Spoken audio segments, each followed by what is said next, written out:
जो स्कूलिंग होता है वो अलग है और कंपटीशन अलग है, दोनों दो क्षेत्र होता है। वहाँ पे आपको एक किताबी ज्ञान की ज़रूरत होती है, लेकिन यहाँ पे एक व्यवहारिक ज्ञान की भी ज़रूरत है। शुरू में मैंने यूपीएससी पे ही फोकस किया, लेकिन जब यूपीएससी में प्रॉब्लम होने लगी तो मैंने बीपीएससी पे फोकस किया और 64वीं में मेरा 2 नंबर से रुका था फाइनल, और 65वीं में मुझे एसडीएम का पद मिला। यूपीएससी में एक मैटर का प्रॉब्लम होता है कि क्या होता है कि हिंदी मीडियम में जो मैटर होते हैं वो बिखराव होते हैं, तो उसको कलेक्टिव करना जरूरी है। जीवन में जो सफलताएं हैं ये क्षणिक लक्ष्य है। जीवन की एक ख्वाहिश होती है कि जब मैं जिस समाज से आया हूँ, कहीं ना कहीं समाज ने मुझे बहुत कुछ दिया है। जैसे एक उदाहरण, जैसे मैं जो अपना कपड़ा पहना हूँ तो मैंने तो बुना नहीं, किसी ने बुना होगा, किसी ने कपास लगाया होगा, तो सबका मेरे जीवन में योगदान होता है। तो कुछ चीज़ मतलब कुछ गलतियाँ कॉमन होती है, जैसे ज़्यादा बुक लिस्ट कम हो लेकिन ज़्यादा बार पढ़ें। हेलो दोस्तों, जैसा कि आपको सभी को पता है कि हम यूपीएससी और बीपीएससी और स्टेट पीसीएस से रिलेटेड हम आपके लिए टॉपर्स से वीडियोस लाते रहते हैं। आज हमारे साथ यशवंत जी है, जिनका इस बार 65 बीपीएससी में 26 रैंक के साथ एसडीएम पद पर चयन हुआ है। तो आज हम इस वीडियो में कवर करने वाले हैं कि इनकी क्या स्ट्रेटजी थी, इनका क्या टाइम टेबल था, इन्होंने कौन कौन सी बुक लिस्ट फॉलो की, सारे सवाल जवाब जो आपके माइंड में चल रहे हैं, सारे क्वेश्चन सॉल्व हो जाएंगे। हेलो सर, सबसे पहले आपको बहुत बहुत बधाई। Thank you. सर, सबसे पहले आपका छोटा सा संक्षिप्त में परिचय दे दीजिए हमारे ऑडियंस को। मैं बिहार के पश्चिमी चंपारण ज़िले से रहने वाला हूँ और मेरा प्रारंभिक पढ़ाई जो हमारे गांव के जो मिडिल स्कूल थे मौलनिया, वहाँ से हुई है।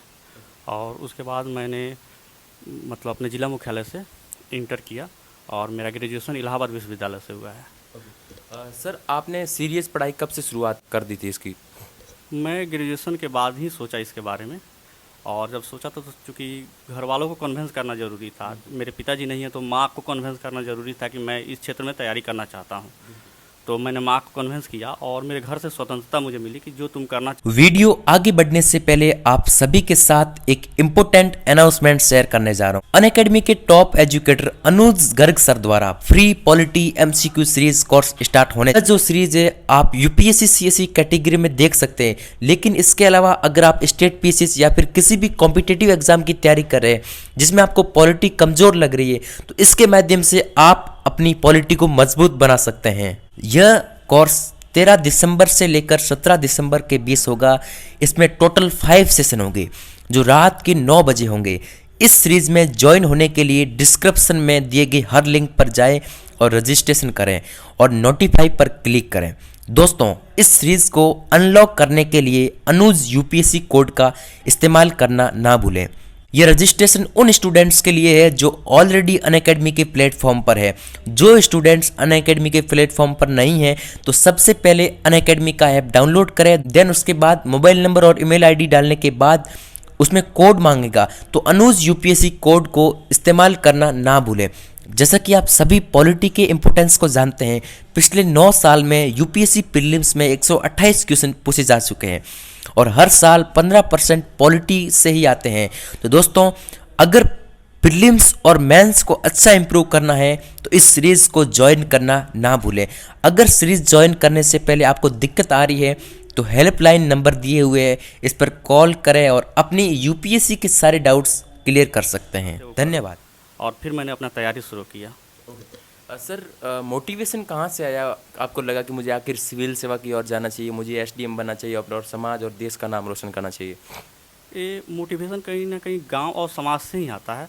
जब हमारे यहाँ जब हम बचपन में देखते हैं अफसर, तो हम किसी से पूछते हैं काम कहाँ होता है, तो कोई ब्लॉक बताता है, कोई एसडीएम बताता है, कोई डीएम ऑफिस से ही काम होता है। और मेरे पिताजी जॉब में थे, उनकी एक्सपायर के बाद माँ का जो जॉब हुआ अनुकंपा पे, तो मैं माँ के साथ कई बार ऑफिस गया था, तो वो मोटिवेशन का फैक्टर वहीं से था।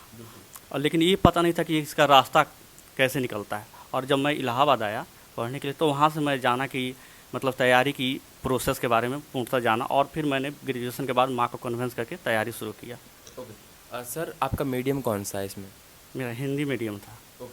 सर, बहुत सारे स्टूडेंट्स को अब दिक्कत आ रही है मीडियम को लेकर कि आप सोच रहे कि मीडियम सेंस करूं या नहीं करूं, इसके माध्यम में आप क्या कहना चाहेंगे? देखिए, मीडियम बहुत बड़ा फैक्टर नहीं है। हाँ, मैटर के मामले में एक फैक्टर है, लेकिन यूपीएससी में जीएस के पेपर में थोड़ा सा प्रॉब्लम होता है हिंदी मीडियम को लेके। लेकिन बिहार में अगर कहा जाए तो ये सॉल्व किया जा सकता है, क्योंकि फर्स्ट पेपर में जो एस्थेटिक्स है वो मैथ है, और मैथ में 72 नंबर लाया जा सकता है। और दूसरा फैक्टर सेकंड पेपर है, तो अगर उसमें भी एक रणनीति बना कर चला जाए तो हम मतलब मैटर के जगह पे वो प्रॉब्लम नहीं होगा और हम उसको सॉल्व कर सकते हैं। तो ये और इसलिए मेरा मानना है कि बीपीएससी में तो मीडियम का रोना नहीं रोना चाहिए। सर आपके जो स्कूली बैकग्राउंड में कितने परसेंटेज थे एक बार बता दीजिए, क्योंकि हर स्टूडेंट देखता है कि मेरे 12th में मार्क्स कम है, इसकी वजह से आगे मैं सिविल से और मैं आगे जाऊं या नहीं जाऊं, क्योंकि उनको लगता है कि मेरे अंदर कमजोरी है। तो उन उस कमजोरी को किस प्रकार दूर करें? देखिए, मैं बचपन में मतलब मेरा फर्स्ट ही रहा शुरू से, लेकिन मैंने पीजी मतलब सेकेंड से मतलब हुआ और उसके बाद मैंने नेट और जेआरएफ भी किया। तो मुझे परसेंटेज कोई मायने नहीं रखा, क्योंकि मैंने ये सब तैयारी पीरियड में ही किया था। और परसेंटेज को लेके मतलब रोना नहीं रोना चाहिए, क्योंकि मतलब परसेंटेज जो स्कूलिंग होता है वो अलग है और कंपटीशन अलग है। दोनों दो क्षेत्र होता है। वहाँ पे आपको एक किताबी ज्ञान की ज़रूरत होती है, लेकिन यहाँ पे एक व्यवहारिक ज्ञान की भी ज़रूरत होती है। जब आप आंसर राइटिंग करते हैं तो जो चीज़ आप देखते हैं, सुनते हैं, उसी को लिखते हैं, और अगर आप व्यवहारिक उदाहरण दे देते हैं तो हमें लगता है कि आंसर एक कंप्लीट माना जाता है। तो मेरा मानना है कि ये मतलब जो लड़कों का इसका डर होता है कि मेरा मतलब बीए में या कहीं परसेंटेज कमी हुई, इसका वो उससे डरे ना और तैयारी करें। और बहुत लोगों को देखा गया है कि जे ग्रेजुएशन में सेकंड डिवीज़न रहा, वो आईएएस में टॉपर बने हैं। जैसे एक दो आलोक कुमार सिंह, उनका सेकंड डिवीज़न था लेकिन आईएएस में 10वां स्थान था। तो मेरा मानना है कि इसको रोना नहीं रोना चाहिए, अपने सीनियरों का देखना चाहिए और उनसे मोटिवेट होना चाहिए और तैयारी सही दिशा में करें, उन्हें भी सफलता मिलेगी। सर जैसा कि आज आप एसडीएम बने हो, तो आपको ईमानदारी और सच्चाई से देखा जाए कि कितने साल की मेहनत आज आपके लिए रंग लाई है? देखिए, मैंने ग्रेजुएशन के बाद से ही तैयारी शुरू कर दिया था और मुझे 7-8 साल लगा। लेकिन मैंने यूपीएससी पे ही फोकस किया, लेकिन जब यूपीएससी में प्रॉब्लम होने लगी तो मैंने बीपीएससी पे फोकस किया और लगातार मैं 3 अटैम्प्ट मतलब मैं एकदम मतलब पूर्णतः बीपीएससी का फोकस किया। मैं उस समय यूपीएससी का भी पीटी नहीं देने जाता था, जबकि मेरा कंपल्सरी अटैम्प्ट था। और 64वीं में मेरा 2 नंबर से रुका था फाइनल, और 65वीं में मुझे एसडीएम का पद मिला। सर यूपीएससी का कौन सा अटेम्प्ट था आपका? सर यूपीएससी का इस बार सेकेंड लास्ट था। ओके, सेकंड बैच था। सर यूपीएससी में कभी आपका प्रीलिम्स निकला या मेंस निकला है, किस प्रकार आपने फेस किया? मेरा प्रीलिम्स लिखना है, मेंस नहीं निकला। मैं यूपीएससी में यूपीएससी का मेंस दिया हूँ लेकिन इंटरव्यू नहीं दिया हूँ। सर मेंस में आपको अगर हिंदी मीडियम से देखा जाए यूपीएससी में क्या प्रॉब्लम फेस की आपने? देखिए, यूपीएससी में एक मैटर का प्रॉब्लम होता है कि क्या होता है कि हिंदी मीडियम में जो मैटर होते हैं वो बिखराव होते हैं, तो उसको कलेक्टिव करना ज़रूरी होता है। तो मेरा सलाह ये रहेगा कि आप लोग मतलब जो भी टॉपिक है यूपीएससी का, उसको अपने हैंड राइटिंग में बनाइए। कहीं से मतलब इंग्लिश मीडियम से भी बुक से भी सहारा लीजिए या हिंदी बुक से भी सहारा लीजिए, लेकिन अपने मतलब भाषा में बना लीजिए, जिससे क्या होगा अंतिम में रिवीजन करने में, आंसर राइटिंग में आपको समस्याएं नहीं होगी। अभी बहुत सारे स्टूडेंट जो 67 बीपीएससी की तैयारी कर रहे हैं, उनको सर आप क्या सजेशन देना चाहेंगे? उनको बुक लिस्ट की बार और स्ट्रेटजी के बारे में बता दीजिए एक बार। मेरा मानना है कि बिहार का जो पीटी है धीरे धीरे टॉप होते जा रहा है, और एक बिहार के बारे में प्रचलित कहावत है कि बिहार के बच्चे मतलब दिन रात पढ़ते हैं। तो इस मामले में पीटी बहुत टॉप हो गया है बिहार का। तो उसके अनुसार कहेंगे बच्चों को अभी फ़िलहाल पीटी में ही फोकस करें, और पीटी के लिए बहुत ज़्यादा ना पढ़ें। कुछ मुख्य किताबें तो होता है, जैसे बिहार के लिए लूसेंट है, और जो पुराने क्वेश्चन का एक सीरीज होता है घटना चक्र का, उसको पढ़ें, ठीक है। और कुछ बेसिक बुक पढ़ें, जैसे लक्ष्मीकांत हो गया, उसका पॉलिटिकल साइंस, और उसका और ज्योग्राफी के लिए महेश बर्नवाल का बुक हो गया।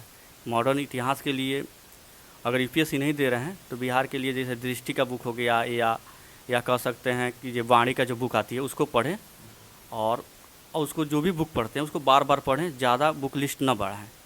और बिहार का के लिए 3-4 चीज़ पे ज़रूर फोकस करें। एक बिहार स्पेशल हो गया, एक साइंस हो गया, और बिहार का इतिहास और भारत का इतिहास हो गया, और करंट हो गया। चाहे बिहार का करंट हो या भारत का करंट हो या अंतर्राष्ट्रीय करंट हो, अगर ये 4 चीज़ पे फोकस करते हैं तो मुझे लगता है कि 100+ क्वेश्चन बना पाएंगे। सर बीपीएससी और यूपीएससी को कॉमन दोनों की एक साथ तैयारी कैसे करें? थोड़ा सा दोनों का सिलेबस डिफरेंस है। जैसे विषय को ही लेकर चला जाए, दोनों में ऑप्शनल सब्जेक्ट है। जैसे मेरा दर्शन शास्त्र था, और यूपीएससी का भी दर्शन शास्त्र है, बीपीएससी का दर्शन शास्त्र, मतलब बहुत डिफरेंट है। मुझे शुरू में बहुत ज़्यादा समस्या फेस करनी पड़ी थी, क्योंकि मैंने यूपीएससी के अनुसार ही तैयारी किया था। तो शुरू के 2 अटैम्प्ट में मुझे नंबर नहीं मिला फिलॉसफी में, लेकिन मैंने फिर मतलब जो मेरे सीनियर थे उनसे राय लिया, और उन लोगों को जो लोग फिलॉसफी से सफल थे उनसे बात किया, तो मुझे पता चला कि जो मैं लिखता हूँ या जो किताब फॉलो कर रहा हूँ मतलब फिलॉसफी के लिए, वो अलग है, और जो यूपीएससी के लिए अलग है। तो मैंने फिर बीपीएससी के अनुसार किताब कुछ था फिलॉसफी का, जैसे दरभंगा यूनिवर्सिटी के जो नोट्स हैं बीए का, उससे मैंने कुछ हेल्प लिया, कुछ शोभा निगम की बुक थी फिलोसफी का, उससे हेल्प लिया। और इंडियन फिलोसफी में वो क्या नाम तो ध्यान नहीं आ रहा है, एक बुक है कोई सिन्हा की उनके उस बुक का मैंने हेल्प लिया और मैंने अपना एक नोट्स तैयार किया और फिर मैंने फिलोसफी में अच्छा किया, नंबर अच्छा आया मेरा। सर जैसा कि आप अभी एसडीएम बने, आखिर अब दिल्ली में रहकर वापस से प्रिपरेशन कर रहे हैं, लेकिन आपकी लाइफ की आखिर ख्वाहिश क्या है, क्या बनना चाहते हो आप? देखिए, जीवन में जो सफलताएं हैं ये क्षणिक लक्ष्य है। जीवन की एक ख्वाहिश होती है कि जब मैं जिस समाज से आया हूँ, कहीं ना कहीं समाज ने मुझे बहुत कुछ दिया है। जैसे एक उदाहरण, जैसे मैं जो अपना कपड़ा पहना हूँ तो मैंने तो बुना नहीं, किसी ने बुना होगा, किसी ने कपास लगाया होगा, तो सबका मेरे जीवन में योगदान होता है। तो मैं ऐसा काम करूँ जो उनको रिटर्न कर पाऊँ, चाहे सिविल सर्विस के माध्यम से हो। तो मैं चाहता हूँ कि मैं जो भी लिया हूँ समाज से उनको रिटर्न करूँ अपने कामों से। सर अब आप अंत में न्यू एस्पिरेंट को क्या सजेशन देना चाहेंगे, जो एस्पिरेंट अभी सिविल सेवा एग्जाम की ओर मूव कर रहे हैं? मेरा मानना है कि वो घबराएं ना, धैर्य रखें और तैयारी जारी रखें। सफलता असफलता से ना घबराएं और हमेशा जब भी उनको घबराहट होती है अपने माता पिता को देखें कि वो कितने मेरे लिए त्याग करते हैं और मुझे उनके लिए उससे दोगुना त्याग करना है। उनके लिए हमेशा ये मोटिवेट रहेगा। सर लास्ट में कि किन किन गलतियों से बचना चाहिए, साथ ही साथ ऐसे टॉप पॉइंट्स बताओ जिनसे ये टॉप रैंक प्राप्त कर सकते हैं स्टूडेंट्स। कुछ गलतियाँ कॉमन होती है, जैसे ज़्यादा बुक लिस्ट कम हो लेकिन ज़्यादा बार पढ़ें जो भी बुक लिस्ट हो, और जो भी सोचें उस पर अमल करें। जैसे हम सोचते तो हैं कि बहुत पढ़ेंगे लेकिन अमल नहीं करते हैं, उस पर अमल करें। तीसरा है कि कंटिन्यूटी मेंटेन करें। सप्ताह में 7 दिन का नहीं 6 दिन का ही रूटीन हो, लेकिन 6 दिन फॉलो करें, ठीक है। और एक हार्ड रूटीन ना हो, ठीक है, एक सिंपल रूटीन हो जिसे हम फॉलो करें। तो ये चीज़ 2-3 कॉमन चीज़ें हैं कि अगर वो करते हैं तो उनकी सफलता अवश्य मिलेगी। सर स्मार्ट स्टडी के बारे में बता दीजिए। अब जैसे बहुत सारे टॉपर्स बताते हैं कि सिविल सेवा के एग्ज़ाम के लिए स्मार्ट स्टडी कीजिए और रट्टा नहीं मारना है। क्या आपने सर स्मार्ट स्टडी की तो किस प्रकार करें? देखिए, बहुत सारी चीज़ होता है, कुछ तो हमें याद करना ही पड़ेगा। जैसे पीटी के लिए उसका कोई ट्रिक नहीं है, उसे याद करना पड़ेगा, क्योंकि जो स्टेट पीटी होता है उसमें हमें याद करना पड़ता है। तो दूसरा ये है कि जो कुछ टॉपिक होता है जिसे हम लोग बार बार भूल जाते हैं, वहाँ से क्वेश्चन बहुत आते हैं, तो हो सके तो अपना नोट्स बना लें, ठीक है। और तीसरा ये है कि जो मेंस के समय देते हैं तो उसका एक की पॉइंट बनाए, उसका फ्रेमिंग बनाए। 400 शब्द में तो अंतिम में हम रिवीजन करके नहीं जा पाएंगे, तो उसके लिए की पॉइंट बनाए, आधा पेज या जितने में बना सकते हैं कम से कम में, कि अंतिम में जो मुख्य टॉपिक है उसको एक रिवीजन करके एग्जाम में जाएं। ठीक है, थैंक यू सर, आपने टाइम दिया इसके लिए बहुत बहुत शुक्रिया सर। धन्यवाद।